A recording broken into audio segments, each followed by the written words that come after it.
Hi, everybody. My name's Hannah. I'm with Cloud Elements, and the format of this presentation, I'll try to flip through everything really fast because I put a lot of ideas in here. But I just want to present kind of a case study. Here's what we're doing at our startup, and some things work, some things don't work, but I'm mainly just talking about successes because I'm a marketer and I like to spin things. So who am I? My name's Hannah. I'm based in Denver. I'm director of marketing at Cloud Elements. I've got a Bernese mountain dog that I'm really obsessed with. Her name's Denali. And then Cloud Elements, we're an API integration platform. So we help apps or app developers connect to whole categories of cloud services. I'm not going to talk about Cloud Elements beyond that. So I've got some flyers and stuff to talk about API integrations after if you guys want to chat about that. But otherwise, here's what I got. So plan for today is to talk about how I built a case or kind of built a reason for why we needed a customer advocacy program at Cloud Elements, and then how I got it done in a couple key examples. So advocacy at its core, it's about delighting your customers and retaining your customers. And so we have programs that go and extend beyond just an online community, and it involves kind of a bunch of different teams and how we're all kind of working together towards keeping customers around and happy. And so how'd we get here? I've got a lot of experience working with sales teams where they look at marketing as a group of people that just help attract and bring new leads in, and then their responsibility is to drive them towards signing on the dotted line. So it's an attract and close, or kind of always be closing was the sales team that I'm used to working with. And so kind of changing their perception was one piece of the pie when it came to focusing our company around advocacy. And, I wouldn't be a good marketer unless I put a marketing funnel on a slide. So I kind of want to challenge you guys to think a little bit in this presentation about, do you just consider kind of our funnel about the attract, close, and kind of the retention side of it? Because where we've taken it to on the next level is really how we kind of flip our funnel. And yes, I'm still heavily focused on lead generation and driving to close and what's that conversion rate. But then how do I take those key champions that maybe it was just a couple people that decided, yep, I'm going to be your customer. We're going to bring your platform into our company. Now they're a single person that needs to then explode or kind of drive the approval or encouragement for your product at their company. So kind of start small, and then they still have to grow the adoption at their own organizations. So that's kind of where it starts small and grows bigger for an upside down funnel driving towards advocacy. And so the other big piece of why advocacy is so important at our company is this is a real number, and this is how much it costs for us to acquire new customers. And that's including people cost. Our cost per lead is a lot lower, obviously. But in order to bring in a new deal, we're spending a lot of money, and that's hunting and bringing those new deals in and kind of doing any of the traditional outbound model. And so what my goal is as a marketer is not only to help support bringing in new leads and making it a more effective model that we're driving down our CAC, but also how do we kind of keep customers around? And so these are also real numbers, but we dip into the negative churn rate, which is what Tomas was talking about earlier.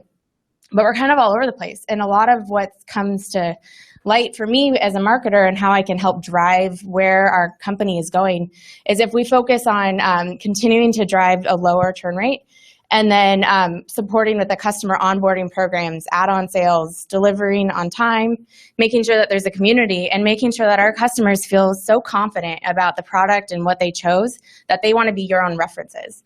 So that's kind of the focus of our program. So some ideas or some things that I did to get it done. First things first, I formed a team. And so we're a small startup. We only have 40 full-time employees at our company. So we couldn't hire an advocacy team. When I worked at Rally Software, we had a team of 8 people that were just customer advocacy team. But now and this is a stock photo, but imagine that's me. I took on kind of the ownership as being the team lead. And so I'm, director of marketing. I've got a bunch of other things that are on my plate, but I'm also the leader for the customer advocacy program. And then we have somebody that runs our social and events, and then also customer success team member, and then a developer. And he's actually our open source kind of dev relations person, but he helps with generating content that's really authentic and credible, and our developer community can really relate to him. And then sales. I'm sorry, that's kind of in the way, but the sales member that's part of our customer advocacy team, he's in charge of renewals. And so he has a kind of a deeper focus on making sure that our customers continue to buy and that he can help grow those accounts after they come on board. And then after we formed our team, we started to think about, as a team, who are our advocates and how do we identify them? And we started with our employees. These are the people that are spending 40 to 60 hours a week dedicated to our brand. They're our number one fans. So we had to figure out, how do we leverage our employees as our first group of advocates? And then I can go from there to start growing our list and identifying who else our advocates were. And so I'll kind of get into what our launch plan looked like, but from an online platform, we gave them first access to that. But it started a lot earlier, before we had an online community. Our employees were kind of cultivated by a culture club. And so our culture club is run by our director of people ops. And so we get together once every couple of months and talk about fun activities, what baseball games we're going to go to, how we're going to coordinate our ski days, and how we're going to do hiking days. But then we also talk about benefits and perks and what our core values are. And so the culture club kind of cultivated who our advocates were at our company long before we even brought them into our online platform. And then before I also brought on our online platform, I started to talk with a vendor called Influitive about what should our program's goals be, and what should I be aiming for, striving for, as I design a kind of a advocates program. And so what I tried to do is say, in a year from now, where do I want to be and where are we currently at? And so we had about 10 to 15 engaged advocates in a given month. And so those are people that were doing reference calls or participating in case studies, talking about us on social, just being happy customers in general and helping out with answering other customer support questions. And then we also had 5 references, and that's what our sales team, they would kind of just pick from the existing group of references to do those prospect phone calls or any other reference calls that were needed. And then we had a small amount of chatter on social, and then we had 1 case study that was written. And so I tried to be in designing the goals, I wanted to be just pretty cautious about designing the goals, that it wasn't too overambitious and just something that felt achievable in the next year to come. And this is the goals that I designed before we launched Influitive. Yeah. What's the social activity? A mention. So they tag us on Twitter, or they talk about us in GitHub. A lot of people post open source repositories in GitHub and that they're using our APIs. So if they mention us, then that counts as one. So then after I did all that, I kind of knew I wanted to bring Influitive on. Like I mentioned, I was at Rally Software beforehand, and we talked to a lot of different vendors. So I kind of did vendor vetting at a previous company. And I knew Influitive, and I knew Mark Organ pretty well. He's actually the founder of Influitive, and he came from Eloqua. That was his previous company that he'd started. And so I knew that these guys, they're the experts in marketing automation because of Mark Organ, but then also advocacy marketing. They kind of blended the two together, and so they really got it, and they knew what they were doing. And that's all that I'll plug for them. But I'm a huge advocate of Influitive, and I think they're great. But then we designed our own. So what's unique about Influitive is it's an online platform that you have to bring people to, but you can brand it and make it whatever you want it to look like. So we chose Mount Everest as the name for our community. And we were playing off of REST. So REST APIs, that's where we were trying to kind of theme it. Plus we're an outdoorsy Colorado company. So it made sense, but we had a bunch of other names that we were going after. And the theme behind Mount Everest is that as you join, you start at base camp, but then you can kind of climb up to different levels. And so it's pretty interactive and it's fun. So you can kind of click on a challenge and you're competing against other people. You get points for everything that you do. And it's set up like a Pinterest board. So it's really simple and easy to use. And we designed all of these challenges, or their kind of acts of advocacy, inside the platform. And all of them are ranked in kind of different values and points. And so there's, the leaderboard where you'll see yourself against your peers. And then there's kind of a community forum, it's like what Yammer or Jive will do. And so you kind of can talk and chat with other people. And this isn't that successful for us because there's those other more common platforms for people to be discussing, and we participate there. but this is popular. Right now, a lot of people are talking about Game of Thrones inside of our community. So that's kind of fun. There's a lot of Hodor comments in there. And then the cool part about it is that you get back what you put in. So they get a cash in for everything that they do. They get these rewards. And so because it's gamified, you're getting all these points. And I'm sorry, it's so blurry, but these are all worth different values. And so they can go and get a gift card to iTunes or a gift card to REI, or there's headphones in there. There's charities like donating to a national park foundation. So they kind of get to put back into what they, or get out what they put back in. Is there any questions about Influitive? Did you ever consider developing your own? Yes, I did it at Rally and it sucked. So I said, we're never doing it again. It was horrible. And I don't know if any of you use Rally, but back in the day they had Agile University or Agile Commons. Yeah, and so Agile Commons, I mean, it was notorious for being horrible. And part of it was only around a discussion. And so that's why I really like, we're kind of a big believer of partners versus build your own. How long did it take you to get up and running? 6 weeks, and it was aggressive, but they have a great onboarding team. So they helped, and they had it very structured, and they said, you have to have this done by this week, this done by this week. And they pushed us really hard to get it done. And we did it right before Christmas, and my team was not happy with me, but we did it. So are you inviting all of your customers, all of your current customers to this, or are you just selecting certain ones? Yeah. You have to be a little bit careful about, like, if you have any unhappy customers. Yes. Here, I've got an invite strategy coming up. So we launched, this is kind of our calendar of how we launched it. And I had another friend that also bought Influitive. She works for another company called VictorOps. And so her and I demoed to each other first, and we're like, did we get all the kinks? Did we figure everything out? We did that. Then we did the employees launch. Then I did tiers, multiple tiers. And so the first tier of invites was the cream of the crop. Our best advocates. I already knew that they were true advocates, and we got them in there. But and Influitive told us this. It was about 15% of the people you invited will actually join, and then even fewer of them are active inside there. So you kind of have to cast a wide net. And it's chicken and egg for me, because if you see that there's a lot of people in there doing a lot of activities, then it feels kind of engaging. It's like, oh, everyone else is doing it, so now I need to do it. But if no one's in there, then you're kind of like, see you later. This is not cool. So we had to play around with it, and we're still doing a bunch of invite tactics. So on that note, there's different things that I kind of put into different quadrants. So what took a lot of work and had not very much impact was the branding and theme. It's cute, and people think that Mount Everest is cute, but nobody else really cares. It's not what brings people in there.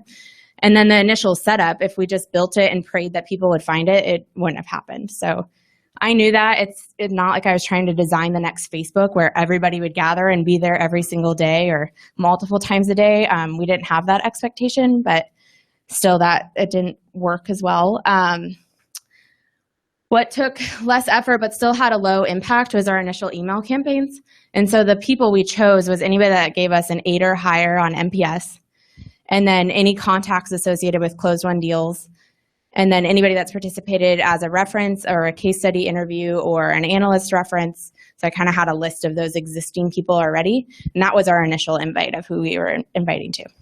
How did you collect it? Yes, did you have your own survey, or did you use another partner? Yeah, so before Mount Everest, you can do NPS inside of Influitive. That's one place. But before that, I actually just had a Survey Monkey that was attached to the trial. So anybody that signed up for a free trial after I think it's 6 weeks of being in free trial, they're receiving emails throughout. But one of the final emails is an experience survey. And the first question on it is, would you refer us to other people? And then I use those same email invite tactics and just plugged them into an automated nurture campaign through HubSpot. And so now people are automatically getting enrolled. So as we close new customers, anybody that's attached to that opportunity in Salesforce automatically gets invited to Mount Everest. And then I have anything with an asterisk on here I'm going to do some examples of. So I'll show you how we use social to bring people in. I created email banners that our employees use on their signatures. And so that kind of opened it up to everybody, because I can't tell who they're emailing, but it's a good way just to get branding out there, but still kind of low impact. What took a lot of work, but it had a higher impact, was an internal competition that we did. And I'll talk about it, but we themed it as March Madness, and this was just getting our employees to compete against each other and to see who could drive the highest number of advocates into the community.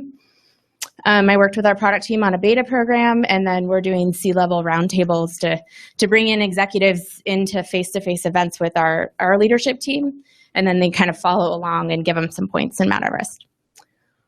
The last bit that kind of had the highest impact and the lowest effort is the peer-to-peer invite. So as it grew and as we had more advocates in there and they kind of saw the benefits that they were gaining, then they could invite their friends, and we put challenges out there to bring other people in there, tell your peers and networks that they should join this network, and that really caused a network effect.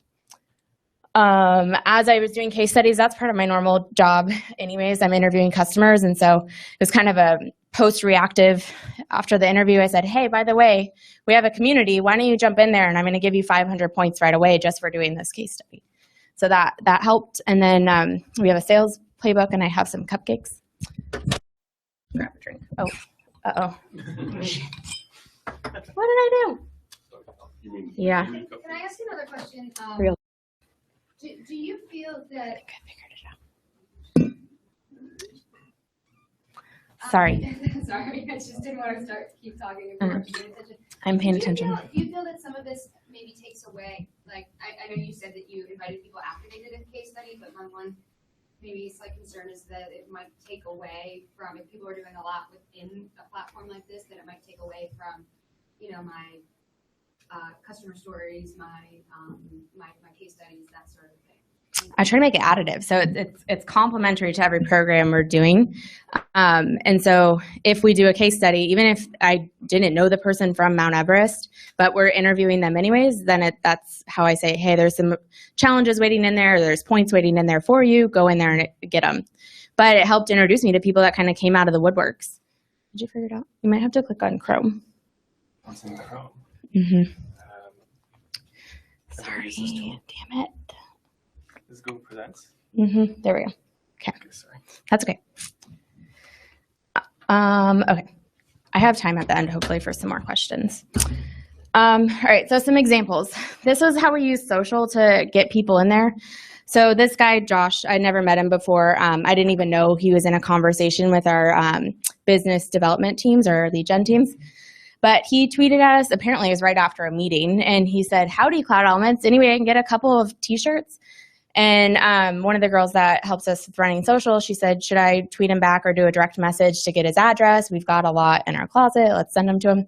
And I said, hold on. If he wants to put our logo on his chest, then clearly this guy's a brand advocate. And let's see if we can get him in there. So we kind of just played with it and said, why don't you come into our community and we'll continue the conversation there. And so that's us publicly saying, here's our community. So anybody could click it. But then he said, awesome, I've joined. Within 2 minutes, he'd already done 35 challenges, which is awesome. So it wasn't even related to t-shirts. He just started doing a bunch of other stuff. But then, yeah, we sent him a t-shirt.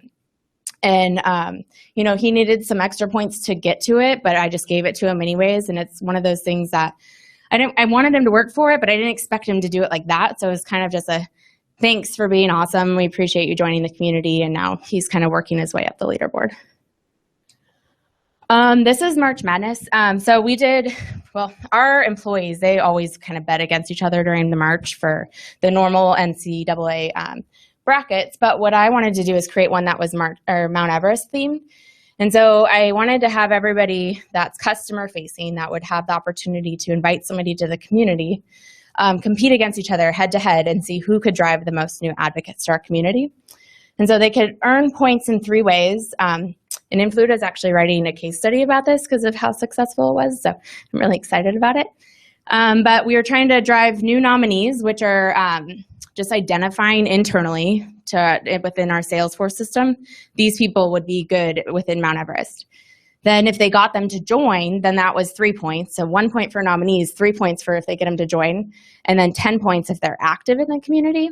And Influitive has some metrics about measuring if they're active or not. So we kind of use them. And this was our bracket, and I just used a spreadsheet in Google Spreadsheets. That way our teams in San Francisco and in Denver and in Texas, they could see like where they were ranking against each other.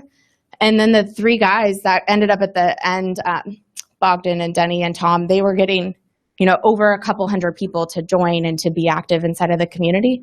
And so they saw what they needed to do to earn points, but then also what the first place, second place, and third place. So it was kind of just a quick spiff to get them to bring in more customers, but it worked really well. And we ended up with 557 new nominees, and that was from 0. So that was just great that our employees were helping us drive that many new nominees. And then at the end of March, there was 34 that joined, but a lot more joined since then.